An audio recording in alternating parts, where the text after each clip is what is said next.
अदम गोंडवी जी लिखते हैं, अदम भारतीय राजनीति में ब्रिटिश सत्ता से बचे हुए अवशेषों के आधार पर कहते हैं कि जो डलहौजी ना कर पाया वो ये काम कर देंगे, कमीशन दो तो हिंदुस्तान को नीलाम कर देंगे।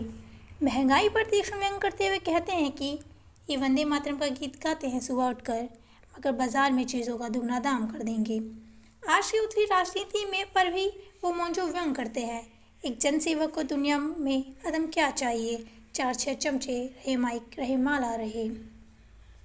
अदम गोंडवी जनता को सिर्फ व्यवस्था की जकड़ा में यथास्थिति में रहने की वकालत नहीं करते, बल्कि बगावत का उद्घोष करते हुए कहते हैं, जनता के पास एक ही चारा है, बगावत।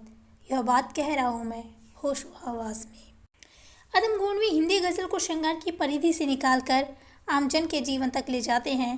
ग्रामीण जीवन को एक विशेष पारदर्शी चश्मे से देखने वाले गोंडवी कहते हैं, गज़ल को ले चलो अब गाँव के दिलकश नज़ारों में, मुसलसल फन कदम घुटता है इन अदबी इदारों में। भुखमरी के दौर में आमजन की गरीबी का मजाक उड़ाने वाले शान शौकत का संजीव चित्रण करते हुए गोंडवी कहते हैं कि काजू भुनी प्लेट में, विस्की गिलास में, उतरा है रामराज विधायक निवास में। वे गरीब आवाम की भूख की बेबसी को बहुत स्पष्ट रूप से अभिव्यक्त करते हैं। बेचता यूं ही नहीं आदमी ईमान को, बेचता यूं ही नहीं आदमी ईमान को, भूख ले जाती है ऐसे मोड़ पर इंसान को। गोंडवी राजनीति में विचारधाराओं के तालमेल को भी बखूबी चित्रित करते हुए कहते हैं, पक्के समाजवादी हैं तस्कर हो या डकैत, इतना असर है खादी के उसले लिबास में।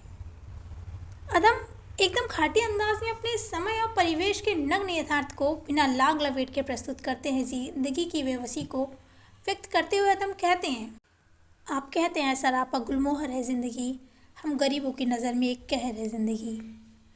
अदम महिलाओं पर हिंसा और बलात्कार की घटनाओं का बयान बड़ी बेबाकी से करते हैं। चीख निकली भी तो होठों में ही घुट कर रह गई, छटपटाई पहले, फिर ढीली पड़ी, फिर ढह गई। दिन तो सरसों के कछारों में था, कब का ढल गया, वासना की आग में कौमारी उसका जल गया। अदम हमेशा बेबाकी से सदे हुए लहजे में अपनी बात रखते हैं। अदम संविधान में किए गए प्रावधानों के बावजूद आधारभूत जरूरतों की वंचित वर्ग की स्थिति का चित्रण करते हुए कहते हैं कि आइए महसूस करिए ज़िंदगी के ताप को, मैं चमारों की गली तक ले चलूँगा आपको।